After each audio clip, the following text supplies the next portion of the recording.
आकाशवाणी मुंबई केंद्र. आंतरराष्ट्रीय महिला सप्ताहानिमित्त क्रीडा क्षेत्रातील महिलांच्या मनोगतांवर आधारित रूपक खडतर पण आशादायी प्रवास. लेखन डॉक्टर नीता ताटके. निवेदन दिनेश अडावतकर आणि नेहा खरे. सहभाग वर्षा उपाध्ये, हिमानी परब, प्रियंका इंगळे, सीमा कोल्हटकर, द्वारका जाधव आणि संजीवनी पूर्णपात्रे. ऐकूया तर रूपक खडतर पण आशादायी प्रवास.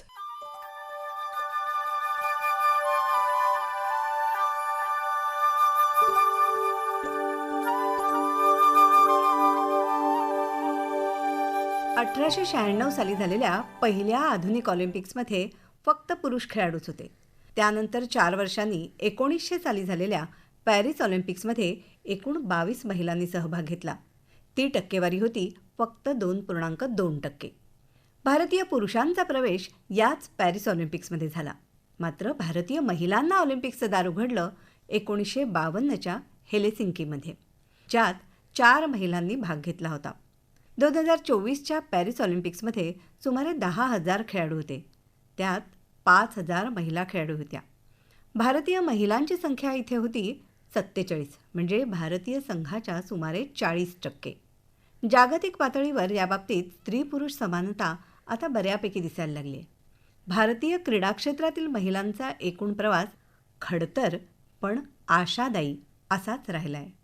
मला आठवतंय, महिलांच्या क्रिकेट सामन्यांना जेव्हा सुरुवात झाली तेव्हा एक चेंडू सहज सीमापार जातोय, कारण तिकडे उभी असलेली महिला खेळाडू आरशात बघून लिपस्टिक लावण्यात मग्न आहे. अशा आशयाची कार्टून्स प्रथितयश वर्तमानपत्रामध्ये प्रसिद्ध झाली होती. मात्र याच महिला क्रिकेटमध्ये आपण आता जागतिक अजिंक्यपद जिंकलेलं आहे. महिलांचा हा क्रिकेटचा तसंच इतर सगळ्या खेळांमधला प्रवास संघर्षमय आणि अत्यंत प्रेरणादायी ठरेल असाच आहे. महिलांच्या खेळावर बंधनं ही भारतातच नव्हे तर जगभरातलीच कहाणी आहे. 2019च्या मल्लखांबाच्या पहिल्या विश्वचषक स्पर्धेत इराणच्या फॉयजे जलालीने त्यांच्या देशाच्या रूढीनुसार सार्वजनिक ठिकाणी संपूर्ण अंग झाकलेले कपडे, डोक्यावर स्कार्फ या वेशात दोरी मल्लखांबाचा संच सादर केला होता. आपली दणकट शरीरयष्टी आणि मेहनतीच्या जोरावर सरावाच्या वेळेला बंदिस्त सभागृहात पुरलेल्या मल्लखांबावर झापा आणि कठीण प्रकार सहजपणे करणाऱ्या फॉयजेने शॉर्ट्स घालून स्पर्धेत सर्वांसमोर खेळता येणार नाही असं सांगितलं आणि पुरलेल्या मल्लखांबामध्ये भागच घेतला नाही. नाहीतर कदाचित तिने या प्रकारात पदक सहज जिंकलं असतं. खेळाच्या या प्रवासात महिलांना येणाऱ्या नक्की अडचणी तरी कोणत्या? त्या अडचणींवरती त्यांनी कशी मात केली हे जाणून घेण्याचा एक छोटासा प्रयत्न करूया.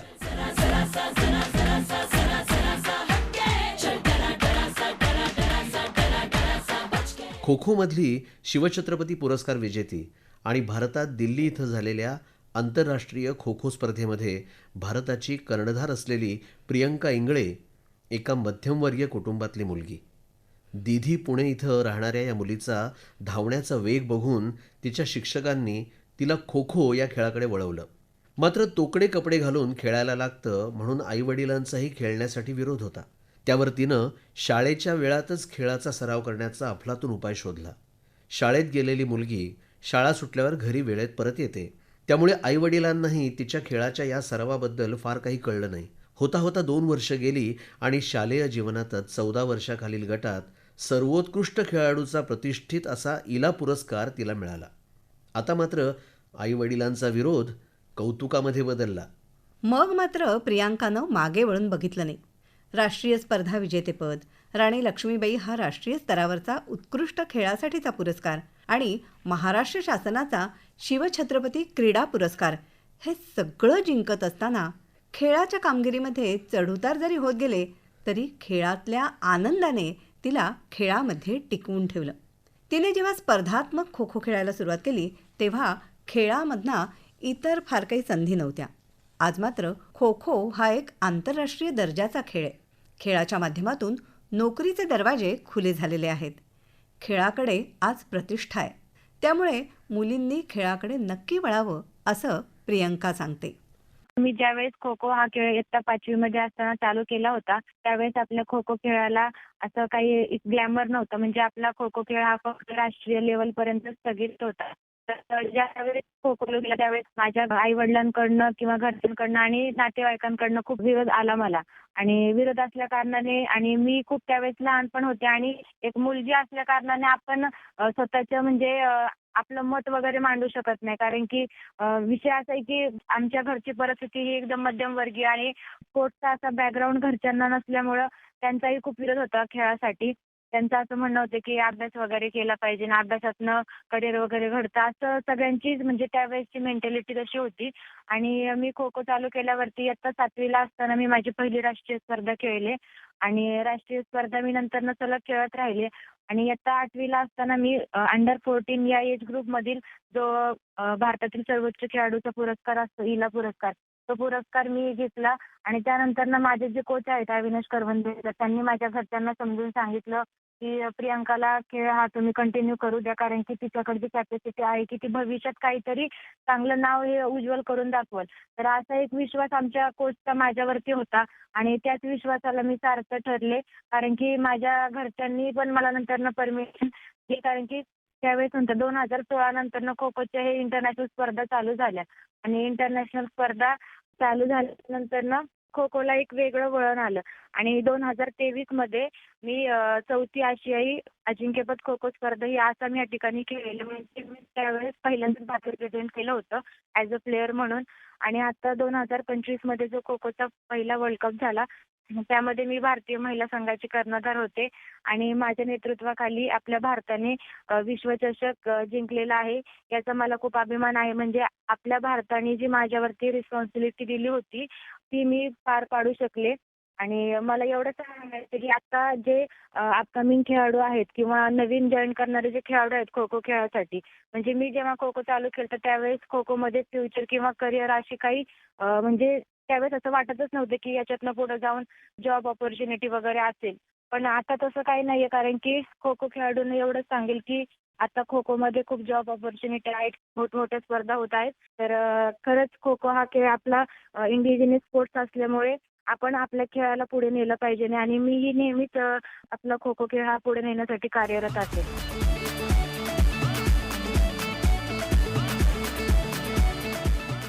मल्लखांबातला पहिला अर्जुन पुरस्कार मिळवणारी हिमानी परब श्री समर्थ व्यायाम मंदिराच्या एका शिबिरामध्ये मल्लखांबाची प्रात्यक्षिकं बघून मल्लखांबाकडे आकृष्ट झाली.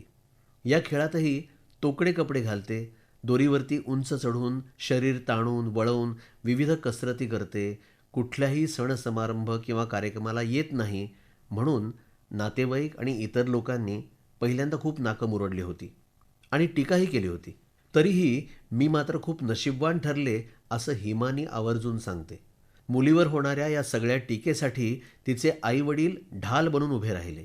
श्री समर्थ व्यायाम मंदिरामध्ये अगदी सकाळी 4:30-5 वाजता किंवा कधी रात्री 10-10:30 वाजता सुद्धा सराव करण्याची वेळ आली तर उदय देशपांडे सर आणि ज्येष्ठ ताई दादा नेहमीच उपस्थित असायचे.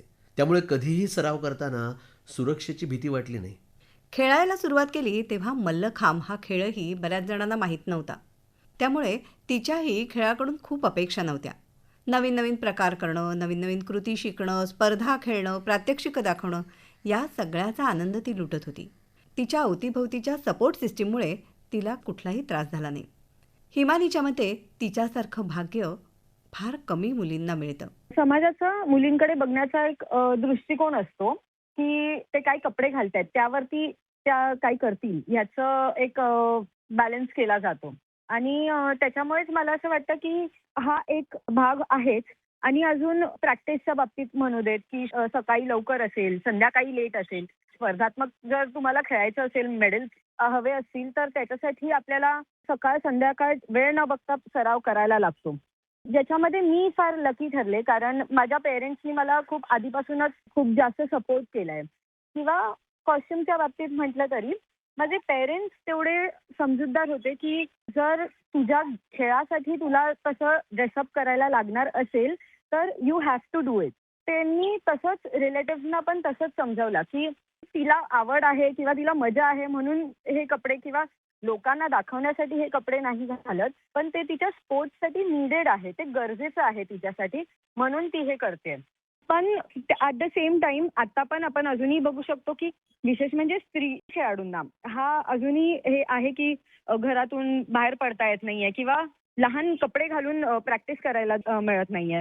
तर मला पालकांना एवढंच सांगायचं आहे की ॲज अ प्लेयर पेरेंट्सचा सपोर्ट हा सगळ्यात इम्पॉर्टंट असतो आपल्यासाठी. म्हणजे मला असं मी नक्की सांगू शकते की जर माझ्या पालकांनी मला लहानपणीपासून हे सांगितलं नसतं की तू जा खेळ बिंदास. कारण मला आठवतंय मी 10वीच्या परीक्षेत सुद्धा परीक्षेच्या आधी पेपरच्या आदल्या दिवशीपर्यंत व्यायामशाळेत जाऊन सराव करत होते. त्यांनी मला कधीच हे फोर्स नाही केलं की आता 10वीची एक परीक्षा आहे, 12वीची एक परीक्षा आहे तर तू सरावाला जाऊ नकोस, तू घरीच बस आणि अभ्यास कर. त्यांनी प्रत्येक वेळी मला तो सपोर्ट दिला आणि हाच सपोर्ट आजच्या ह्या पिढीला गरजेचा आहे. मी मुलींपेक्षा जास्त त्यांच्या पालकांना विनंती करीन की तुम्ही तुमच्या मुलींना जे काय त्यांना करायचं आहे पुढे त्याच्यासाठी सपोर्ट करा. त्याच्यासाठी त्यांना 100% तुमचा सपोर्ट असेल तर मुली नक्कीच पुढे मोठ्या होतील.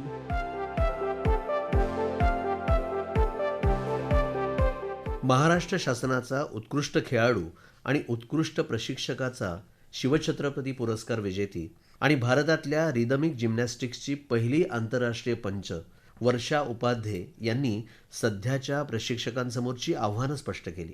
त्या म्हणतात, त्या जेव्हा खेळायला लागल्या तेव्हा श्री समर्थ व्यायाम मंदिरामध्ये त्यांना खूप चांगले प्रशिक्षक लाभले. त्या प्रशिक्षकांनी केवळ एक खेळाडू म्हणून नव्हे तर सर्वांगीण विकास असणारं व्यक्तिमत्व घडावं म्हणून अपार कष्ट घेतले. काही चांगल्या सवयी त्यांच्याकडून लागल्या आणि जेव्हा त्यांनी शिकवायला सुरुवात केली तेव्हा समर्थची हीच परंपरा त्यांनी पुढे चालू ठेवली. मात्र आता राष्ट्रीय आणि आंतरराष्ट्रीय दर्जाचं प्रशिक्षण देणं खूपच आव्हानात्मक झालं आहे असं त्यांना वाटतं. आमच्या मुलींना काय ते फक्त हातापायांच्या हालचाली शिकवा, थोडंफार खाण्यापिण्याबद्दलही सांगा, पण बाकी आमच्या दैनंदिन जीवनामध्ये आमच्या इतर कुठल्याही गोष्टीमध्ये तुम्ही दखल देण्याचं कारण नाही. अशी पालकांची मानसिकता तयार झालेली आहे. स्पर्धात्मक रिदमिक शिकवताना त्यांना आधी पालकांना प्रशिक्षण द्यावं लागतं आणि मग पालकांची तयारी आहे असं दिसल्यानंतरच मुली स्पर्धात्मक खेळामध्ये पुढे जाऊ शकण्याची शक्यता वाढते. वर्षा उपाध्ये यांचं निरीक्षण आता ऐकूया. महिलांसाठी असलेला एकमेव ऑलिम्पिक दर्जाचा क्रीडा प्रकार रिदमिक जिम्नॅस्टिक्स. 3 वर्षापासून मुली या रिदमिक जिम्नॅस्टिक्सच्या ट्रेनिंगमध्ये येतात. म्हणजे पूर्ण त्यांचा जो ग्रोथ पिरियड असतो साधारण 20 वर्षापर्यंत ह्या मुली कॉम्पिटिटिव्ह ट्रेनिंगमध्ये असतात. त्यामुळे नॅचरली पालक आणि कोच ह्या दोघांचंही काम या मुलींना तयार करण्यामध्ये नेहमी जास्त असतं. आणि त्या अनुषंगाने मला असं सांगायला वाटतं की मुलींसाठी असलेल्या सोयी सुविधा खेळाच्या ठिकाणी, स्पर्धेच्या ठिकाणी ह्या थोड्याशा सुधारल्या पाहिजेत. अजूनही त्या म्हणाव्या तितक्या चांगल्या नसतात. आणि त्याच्यामुळे आता असं झालंय की पूर्वी तरी आपल्या शिक्षकांबरोबर आपण जायचो आणि ज्या परिस्थितीत आपल्याला राहायला लागेल तिकडे राहून आपण तो खेळ खेळायचो. पण आता मूलभूत गरजा किंवा पालकांची मेंटॅलिटी अशी झाली की किमान टॉयलेट्स तरी स्वच्छ पाहिजेत स्पर्धेच्या ठिकाणी, चेंजिंग रूम्स असतील त्या क्लीन पाहिजेत आणि सेफ्टी हा पण एक त्याच्यामध्ये अजून एक मुद्दा आला. ह्या गोष्टींकडे थोडंसं आपल्याला अजून लक्ष चांगल्या प्रकारे द्यायला पाहिजे. कारण नाहीतर याचा परिणाम असा व्हायला लागलेला आहे की मग काय स्पर्धेच्या ठिकाणी चांगली सोय नसते, मग आम्ही आमचं वेगळं राहतो, मग आम्ही हॉटेलमध्ये राहतो किंवा आम्ही टीम बरोबर राहत नाही, पालक त्यांना घेऊन वेगळ्या ठिकाणी जातात. म्हणजे खेळामध्ये जे आपल्याला अपेक्षित आहे टीम स्पिरिट आहे किंवा एकत्र संघाने राहिलं पाहिजे किंवा त्यांचा सराव एका ठिकाणी झाला पाहिजे, ते सगळेजण एका प्रशिक्षकाकडे सतत राहिले पाहिजेत त्यांची कॉम्पिटिशन होईपर्यंत, हे कुठेतरी आता बदलत चाललंय. मग हे खेळाला खूपच मारक आहे असं मला प्रशिक्षक म्हणून वाटतं. प्रत्येक आईला असं वाटत असतं की आपल्या मुलीने आता खेळावं. हा बदल आहे आणि हा खूप पॉझिटिव्ह बदल मी बघतेय सध्या. त्या ऑफिसमधनं येऊन सुद्धा घाईघाईनी 2 तास का होईना पण ग्राउंडवर मुलींना घेऊन येतात. हा खूप पॉझिटिव्ह बदल आहे. पण मग त्या बायकांचे जे प्रश्न आहेत की मग कधी असणार स्पर्धा, मग दिवाळीत असणार का ह्या वेळेला असणार, या सगळ्याची उत्तरं आपल्याला थोडीशी आधी त्यांना दिली तर त्या अजून चांगल्या प्रकारे मुलींना पुढे घेऊन जाण्यात आपल्या सगळ्यांना यश येऊ शकतं असं वाटतं मला. आणि तिसरी महत्त्वाची गोष्ट म्हणजे सेफ्टी आणि कपड्याचं जर का म्हणू तर पालकांमध्ये बऱ्यापैकी जागरूकता आहे. पण प्रशिक्षकांचं सुद्धा हे काम आहे की त्यांना नीट गाईड करायचं त्या बाबतीमध्ये आणि तसं एन्व्हायरमेंट आपल्याला क्रिएट करायला लागेल. म्हणजे आता असं नाही आहे जिम्नॅस्टिक सारखा गेम की तुम्ही ग्राउंडवर काहीतरी करताय वेडेवाकडे कपडे घालून. जर का गेम इंडोर गेम आहे तर मग त्या प्रकारे आपण त्या मुलींना सांगून तसे कपडे, त्यांना जे युनिफॉर्म असतो, जिम्नॅस्टिक ड्रेस असतो, तसं घालून ते करू शकतात. पण अगदीच तुम्ही ओपन वर कुठल्यातरी कॉम्पिटिशन्स घेताय किंवा कुठलातरी कार्यक्रम करताय आणि असे कपडे घालायला सांगताय मुलींना, तर मात्र एक महिला म्हणून किंवा घरच्या आजी, आई या लोकांचं थोडंसं ऑब्जेक्शन असू शकतं.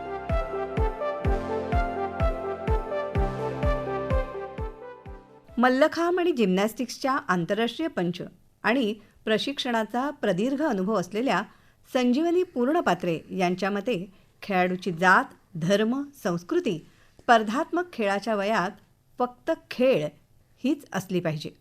खेळाडूंना जर प्रगती करायची असेल तर त्यांनी त्यांच्या आसपास त्यांच्या भोवती असलेली घातलेली बंधनं ही तोडायला हवीत. आंतरराष्ट्रीय स्पर्धांमध्ये जर आपल्याला चमकायचं असेल तर कुटुंब आणि प्रशिक्षक यांच्यामध्ये एकवाक्यता असली पाहिजे, जी मिळवणं आता दिवसेंदिवस खूप कठीण होत चाललेलं आहे. ऐकूया संजीवनी पूर्णपात्रे काय म्हणतायत. गेली 40 वर्ष आंतरराष्ट्रीय स्तरावरती मल्लखांब आणि जिम्नॅस्टिक्सचं पंच आणि प्रशिक्षक म्हणून मी काम करते आहे. सुरुवातीला जेव्हा मी पंच म्हणून उभी राहिले त्यावेळी महिलांची संख्या खूपच कमी होती या क्षेत्रात. पण आता बघितलं तर परिस्थिती खूप पालटते आणि याचं कारण असं सांगता येईल की महिला खूप सिन्सिअर आणि हार्डवर्कर असतात. त्यामुळे पंच म्हणून जर तुम्हाला काम करायचं असेल तर तुम्हाला खूप मोठ्या रूल बुक्सचा अभ्यास करावा लागतो. नुसतं खेळाडू म्हणून खेळणं आणि पंच म्हणून भूमिका निभावणं याच्यात खूप अंतर असतं, कारण त्याच्यामध्ये बराच मोठा अभ्यास करावा लागतो. आता तर व्हिडिओज वगैरेही उपलब्ध असतात ज्याच्यावरती तुम्ही सतत अभ्यास करून स्वतःचं ज्ञान अद्ययावत ठेवू शकता आणि हे काम करत राहिलंच पाहिजे, कोणालाही, पुरुष असो वा स्त्री असो. पण बायका या बाबतीत जास्ती पर्टिक्युलर असतात असा माझाही अनुभव आहे आणि त्याचमुळे आता महिलांचं प्रमाण पंच या क्षेत्रामधलं किंवा अधिकारी या क्षेत्रामधलं वाढत चाललंय. तर ही एक चांगली गोष्ट आहे. पण दुसऱ्या बाजूनी बायकांना अडचणीही खूप येतात. विशेषतः ना प्रशिक्षक म्हणून जेव्हा काम करतो ना आम्ही, तेव्हा असं असतं की आम्ही ज्या खेळाडूंना शिकवतोय ना त्या खेळाडूंची वेळ ही आमच्यासाठी जास्ती महत्वाची आहे. म्हणजे असं नाही होऊ शकत की माझ्या कामाची वेळ संपली, मी चालले घरी आणि मी रोज इतका ठराविकच वेळ काम करायला येणार प्रशिक्षक म्हणून. काय होतं, मुलांच्या परीक्षा असतात, परीक्षा संपली की मुलांना सुट्ट्या लागतात. जेव्हा सुट्ट्या असतात दिवाळीच्या तेव्हा मुलं रिकामी असतात, तर त्यावेळी आपण त्यांना जास्ती वेळ बोलवतो. ग्राउंडवर असेल किंवा त्यांची जी काही प्रॅक्टिस करायची असेल त्या प्रॅक्टिससाठी सकाळ संध्याकाळ बोलवतो, कधी कधी शिबिरं लावतो. तर जवळजवळ 10-15 तास आम्ही खेळाडूंबरोबर त्या कालामध्ये असतो आणि तोच समजा दिवाळीचा काळ असेल तर त्यावेळीच आम्हाला घरात राहून घरची कामं करणं, दिवाळीची घरातली तयारी करणं हे देखील एक आव्हान असतं. तर या दोन्हीवरती काम करायचं म्हणजे खूपदा अवघड जातं. तर ह्याच्यावर मात करणं हे एकट्या दुकट्या महिलेचं काम नाहीये, तर हे आपल्या पूर्ण समाजाचं काम आहे की समाजानेच एक विचारसरणी अंगीकारली पाहिजे की हो अशा प्रकारची कामं करणाऱ्या पण बायका असतात आणि त्यांना सपोर्ट मिळाला पाहिजे. जेव्हा मी 50 वर्षांपूर्वी लग्न केलं तेव्हा असं होतं, बापरे तुम्ही रात्री 10 वाजता घरी येणार, मग अशी मुलगी कशी चालणार. पण आता अशी परिस्थिती नाहीये. आता बरेच महिला अशा आहेत की ज्या रात्र पाळी सुद्धा करतात. रात्री उशिरा तर घरी जाणं हे आता शहरांसारख्या ठिकाणी तर खूपच कॉमन झालंय आणि त्याच्याशी आता घरातले सगळे सदस्य जुळवून घ्यायला लागलेत. तर याच पद्धतीने स्पर्धांमध्ये किंवा खेळाच्या क्षेत्रामध्ये काम करणाऱ्या ज्या महिला आहेत त्यांच्याबरोबर सुद्धा त्यांच्या कुटुंबाने जुळवून घेणं ही एक आवश्यकता आहे. महिलांकडे हे कौशल्य उलट खूप छान असतं. आपण ग्राउंडमध्येही 12 जणांच्या टीममध्ये खेळतो. जर कॅप्टन असू आपण तर आपण सगळ्या सदस्यांकडनं तसं ग्राउंडवरती काम करून घेतो आपल्या टीमच्या यशासाठी. सो तेच कौशल्य आपल्याला घरीही वापरावं लागेल.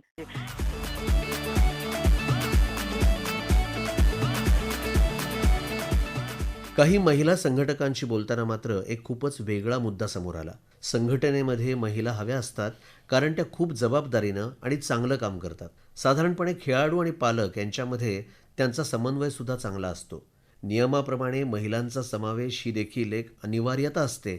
मात्र जेव्हा निर्णय घेण्याची वेळ येते तेव्हा महिलांना कित्येकदा अजिबात विचारलंही जात नाही. संघटनेमध्ये हुशार, स्वतःचं मत असलेल्या महिला नकोत ही मानसिकता पुरुषप्रधान संस्कृतीचा प्रभाव दर्शवणारी आहे. याच्यामध्ये फरक पडला तर मोठ्या प्रमाणात महिला देखील संघटन कामांमध्ये येतील असं या संघटक महिलांचं म्हणणं आहे. सर्वसाधारणपणे महिला खेळाडू, त्यांचे पालक आणि त्यांच्या महिला प्रशिक्षकांकडून एक मुद्दा मात्र खूप ठळकपणे समोर आला, तो म्हणजे आंतरराष्ट्रीय पातळीवर आता बऱ्याच खेळांमध्ये राष्ट्रीय स्पर्धांचं वेळापत्रक हे साधारण वर्षभर आधी तयार असतं.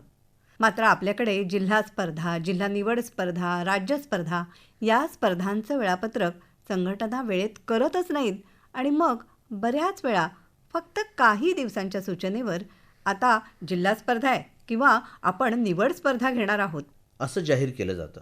बऱ्याच वेळा महत्त्वाच्या सणाच्या एखाद दुसऱ्या दिवस आधी किंवा दिवाळीनंतर लगेचच या स्पर्धा असतात. प्रामुख्यानं खेळाडूंच्या सगळ्या व्यवस्थापनाचं काम घरातली महिला करते. या घरातल्या संघटक महिलेला सणावारांच्या दिवशी तर अतिरिक्त काम पडतं, पण स्पर्धांच्या वेळा ठरवताना कुठेही पालक, महिला पंच, महिला प्रशिक्षक यांच्यावर येणारा ताण, त्यांची होणारी धावपळ खिचगंटीत सुद्धा घेतली जात नाही.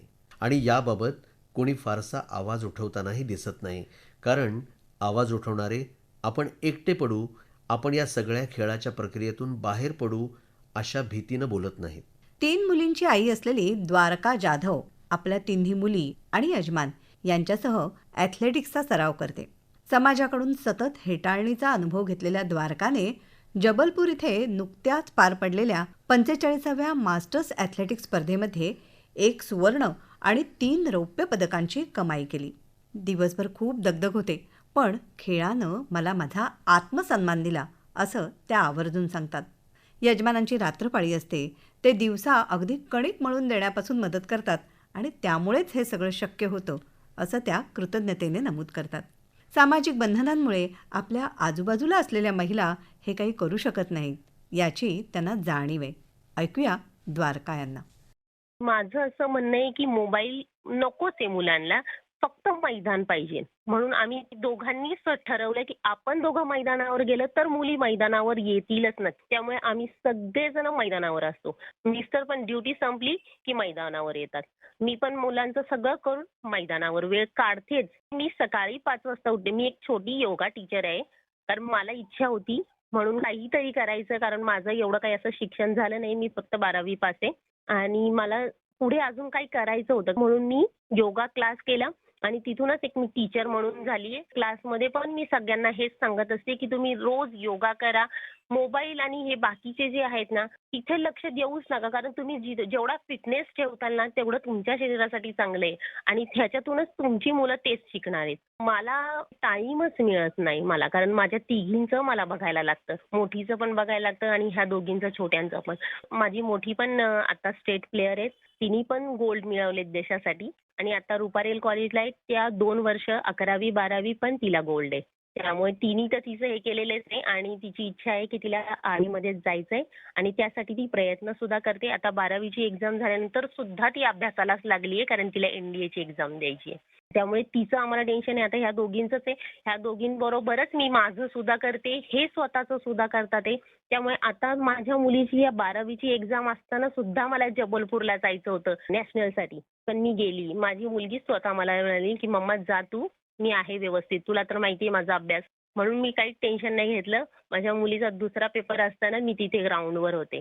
ग्राउंड म्हणजे आमच्या मुलांचा तर जीव की प्राण आहे. माझी छोटी ग्राउंडवर गेली नाही की तिला करमत नाही की मम्मा चल ना ग्राउंडवर, चल ना ग्राउंडवर. मला थोडासा वेळ कमी पडतो कारण खूप दगदग होते या सगळ्यामध्ये, पण ती दगदग झाली पाहिजे. मी सगळ्यांना हेच सांगेल की तुम्ही जे आराम म्हणता ना, हे आराम चुकीचं आहे. आम्हाला रविवारची सुट्टी असते व्यायामशाळेला, जर आम्ही रविवारी आराम केला ना तर आम्ही जेवतही नाही आणि आम्हाला झोपही लागत नाही. त्यामुळे सकाळी 5 वाजता उठून जो माझा संध्याकाळी 11 वाजेपर्यंतचा जो दिवस चालू होतो ना तो एवढा छान आहे. भरपूर कष्ट आहेत, पार हातपाय भरपूर दुखतात, पण नंतर जी झोप लागते ना ती एवढी शांत आणि खूप गाढ झोप लागते. माझे मिस्टर एवढे चांगले आहेत ना, मला घरच्यांचा किती सपोर्ट असेल.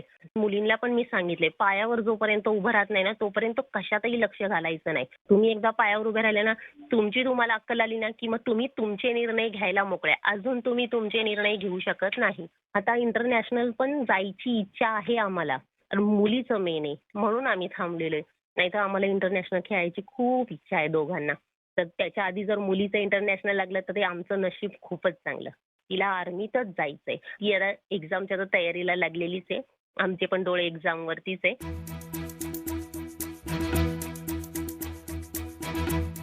घड्याळाच्या काट्या पलीकडे जाऊन तळमळीनं शिकवणारे समर्पित शिक्षक मिळणं हे एक मोठं आव्हान आहे. विविध संस्था आणि प्रशिक्षकांमधील निरोगी स्पर्धा आता जवळपास इतिहास जमा झाली आहे. बरेच प्रशिक्षक इतके असुरक्षित असतात की ते आपल्या विद्यार्थ्यांना इतर संस्थांमधल्या खेळाडू किंवा प्रशिक्षकांशी संवाद साधण्यापासून मनाई करतात. ही वृत्ती खेळाडू आणि खेळांच्या वाढीसाठी देखील पोषक नाहीये. या सगळ्याच्या पार्श्वभूमीवर आता खेळाच्या सुविधा आणि खेळाकडे पाहण्याचा दृष्टिकोन, तसंच शाळा आणि महाविद्यालयातून खेळासाठी मिळणाऱ्या सवलती, या सगळ्या गोष्टींमध्ये आता एक सकारात्मकता जरी येत असली तरी भ्रमणध्वनी हा एक खूप मोठा अडथळा होऊ लागलेला आहे, असं मत पालक आणि प्रशिक्षकांकडून आलेलं आहे. भरपूर सराव केल्यावर योग्य ती विश्रांती घेण्यासाठी हा भ्रमणध्वनी मोठीच अडचण ठरत असल्याचं दिसून आलेलं आहे. अमर हिंद मंडळ या संस्थेच्या कार्यवाह आणि माजी खेळाडू सीमा कोल्हटकर यांनी अगदी समर्पक मुद्दा मांडला.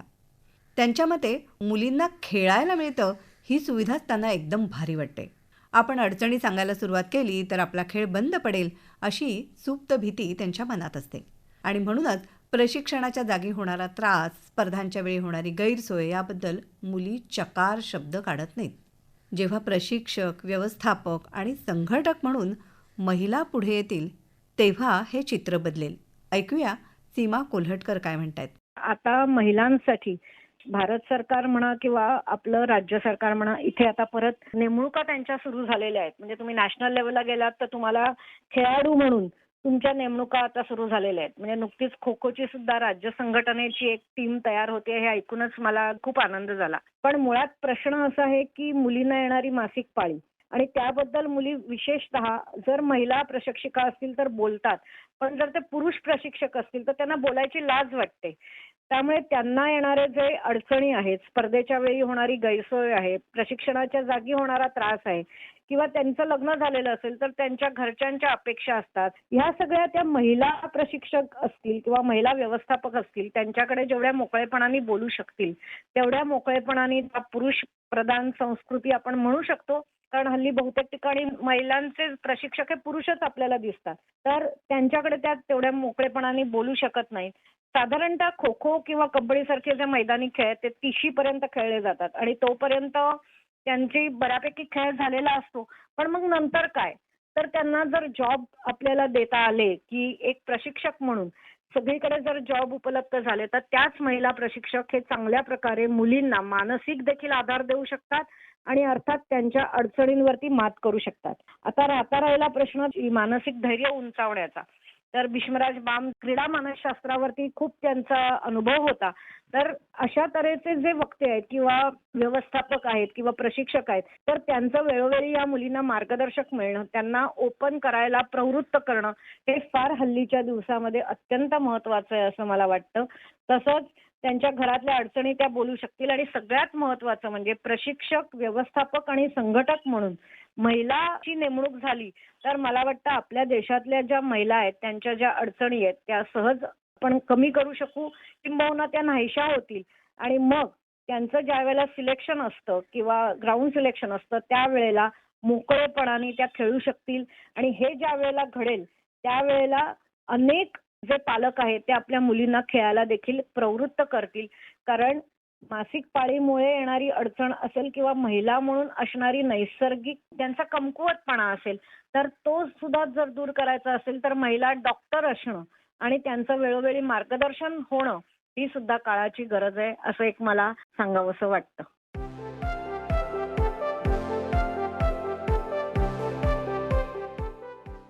या सर्व घटकांशी बोलत असताना एक समान धागा पुढे आला, तो म्हणजे पालकांची मानसिकता महत्त्वाची आहे. ज्या मुलींचे पालक समाजाला, आपल्या नातेवाईकांना, वेळप्रसंगी अगदी जवळच्या कुटुंबियांना तोंड देऊ शकतात त्या मुलींचे क्रीडा भवितव्य हे जास्त उत्तमरित्या घडू शकतं. महिलांचा खेळामध्ये सहभाग जर खरोखर वाढवायचा असेल तर महिलांच्या खेळाला समाज मान्यता, स्पर्धांमध्ये उत्तम सोयीसुविधा, महिलांची सुरक्षितता या सगळ्यांचा विचार अत्यंत गरजेचा आहे. तसंच खेळ म्हणजे फक्त स्पर्धा नव्हे तर आरोग्यासाठी खेळ हा मंत्र जेव्हा महिला जपायला लागतील तेव्हा सगळ्याच पातळीवर महिलांचा खेळामधला सहभाग उत्तमरित्या वाढलेला दिसेल.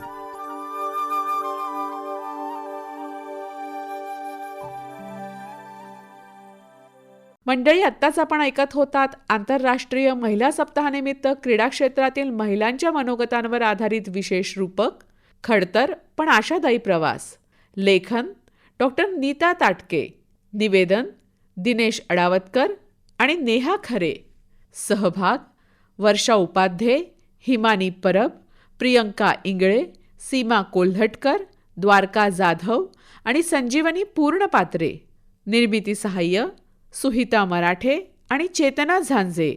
सादरकर्त्या संघमित्रा भंडारे. ही आकाशवाणीच्या मुंबई केंद्राची निर्मिती होती.